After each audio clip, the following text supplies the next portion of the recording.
Paranormal की दुनिया में कुछ चीजें ऐसी होती है जिनको जब तक हम अपनी आंखों से नहीं देखते हैं तब तक उस पर यकीन नहीं होता है। साल 2005 में सच्ची घटना पर आधारित एक मूवी आई थी जिसका नाम the exorcism of Emily Rose था।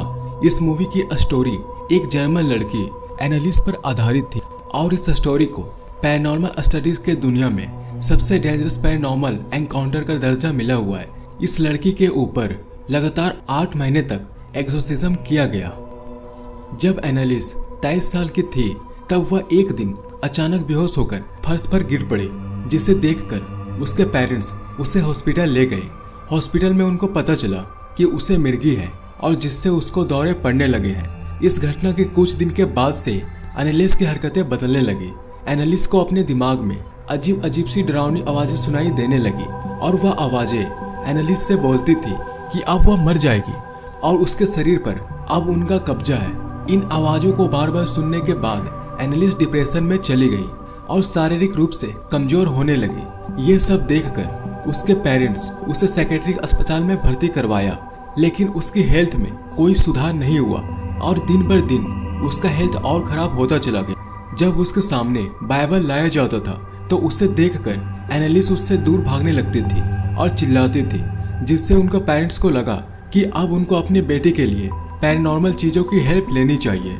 जब एनालिस होशो हवास में होती थी तब वो अपने पेरेंट्स से एक्सोर्सिज्म करने के लिए कहती थी।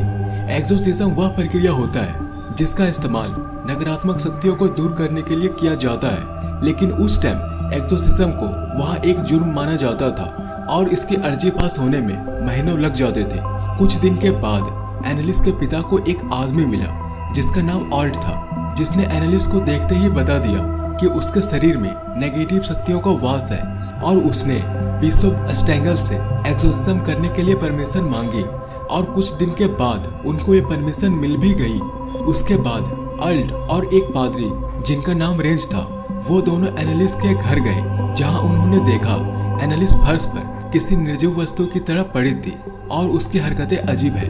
उन्होंने देखा कि वह वहीं पेशाब करके अपने ही पेशाब को जमीन से चाट रही थी और पास में ही पड़े एक कोयले के टुकड़े को खाने लगी और वह अजीब तरीके से पादरी को देख रही थी। उसके चेहरे पर मौजूद खौफनाक हंसी को देखकर वह पादरी साफ समझ गए कि एनालिस के शरीर में किसी शैतानी आत्मा का साया है। उन्होंने एनालिस के पेरेंट्स को सलाह दी कि उनको जल्द से जल्द एनालिस पर एक्सोर्सिज्म करवा लेना चाहिए और फिर फादर रेंज ऑल्ट के साथ मिलकर 24 सितंबर 1975 को एनालिस पर पहले एक्सोर्सिज्म क्रिया को अंजाम दिया, जहां उन्हें पता चला कि एनालिस के शरीर में एक दो नहीं बल्कि 6 बुरी आत्माओं का साया है। इस पहले एक्सोर्सिज्म के बाद से ही एनालिस के शरीर में मौजूद आत्माएं और भी ज्यादा उग्र हो गई और एनालिस को पूरी तरह से अपने ग्रिप में ले लिया और कुछ ही दिनों में एनालिस की हालत और भी ज्यादा बदतर होने लगी। उसने कुछ भी खाना पीना छोड़ दिया था और उसका कहना था कि उसके अंदर बसे शैतान उसे कुछ भी खाने पीने नहीं देते हैं। इसी कारण वह कुपोषण का शिकार भी हो गई। उसका स्वास्थ्य पूरी तरह से बिगड़ने लगा था। जब पादरी एक्सोर्सिज्म करते थे तब उसके कमरे में कैमरा और रिकॉर्डिंग को ऑन कर दिया जाता था, जिससे बाद में एनालिस द्वारा बोली गई बात को वो सुन सके। पूछने पर एनालिस ने जिन आत्माओं के बारे में बताया था उनके नाम ये थे। पहला Hitler, Nero, Judas Iscariot, Cain, Valentine Flashman और लूसीफर। फादर रेंज ने जो वॉइस रिकॉर्ड किया था उसकी रिकॉर्डिंग को आप सुन सकते हो।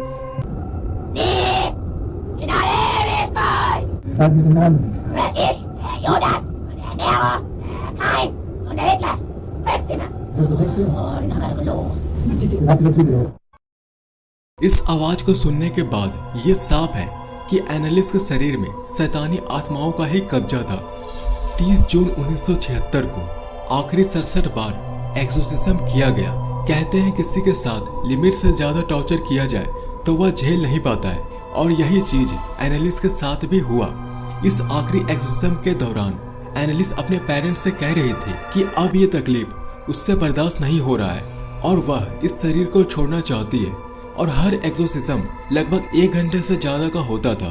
कहते हैं आखिरी एक्सोर्सिज्म के दौरान एनालिस के सपने में मदर मैरी आई थी और मदर मैरी से रूबरू होने के बाद एनालिस ने सबसे पहले यही सवाल किया था कि मैंने इस दुनिया का क्या बिगाड़ा था मैंने आपका क्या बिगाड़ा था जो इन 6 बुरी आत्माओं ने मेरे शरीर में अपना कब्जा कर लिया। मदर मैरी ने जवाब देते हुए कहा, ईश्वर को यही मंजूर था, तुम्हारी किस्मत में यही लिखा गया था। तुम्हारी मदद से इस दुनिया को ये पता चलेगा कि शैतान जैसी बुरी चीज भी दुनिया में होती है, नर्क जैसी चीज भी इस दुनिया में होती है, आत्माओं जैसी चीज भी इस दुनिया में होती है, और तुम्हारे इसी बलिदान को जिंदगी भर इस पूरी दुनिया में याद किया जाएगा। अगर तुम चाहो तो मेरे साथ अभी के अभी इस शरीर को छोड़कर चल सकती हो, और अगर तुम चाहो तो जी के इस दुनिया को एक पाठ पढ़ा सकती हो कि नर्क भी एक बहुत बड़ी सच्चाई है, आत्माएं शैतान भी एक बहुत बड़ी सच्चाई है।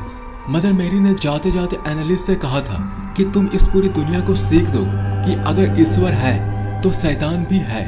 और उसके अगले दिन यानी 1 जुलाई 1976 को एनालिस्ट ने आखिरी सांस ली, और आज एनालिस्ट के कब्र में लोग दूर दूर से फूल चढ़ाने आते हैं। लोग उनका बहुत आदर और सम्मान करते हैं। लेकिन एनालिस्ट के मौत के बाद एक और मोड़ सामने आया जब उसकी पोस्टमार्टम रिपोर्ट ने यह साबित किया कि एनालिस्ट कुपोषण की वजह से मरी थी और वह एक मानसिक रोगी भी थी। साथ ही साथ डॉक्टर्स ने उन दोनों पादरियों पर यह इल्जाम भी लगाया कि वह लोग एनालिस्ट के माता पिता को गुमराह कर रहे थे। अगर वो चाहते तो एनालिस्ट को बचा सकते थे। जबकि एक थ्योरी ये कहती है कि पोस्टमार्टम रिपोर्ट में उसके दांतों में फ्रैक्चर था, आंखें काले पड़ चुकी थी और शरीर के कई अंगों पर चोट लगने के निशान थे। लेकिन इस कहानी में एनालिस्ट की मौत की असल वजह वो 6 आत्माएं थी या उसे डॉक्टरी मदद की जरूरत थी, यह एक ऐसा सवाल है जो आज भी एक रहस्य है। आप इस कहानी के बारे में क्या सोचते हैं नीचे कमेंट्स करके जरूर बताना। वीडियो पसंद आई हो तो लाइक और शेयर करें। ऐसे ही और वीडियोस को देखने के लिए चैनल को सब्सक्राइब करके इस घंटे को ऑन जरूर कर देना। जय हिंद, वंदे मातरम।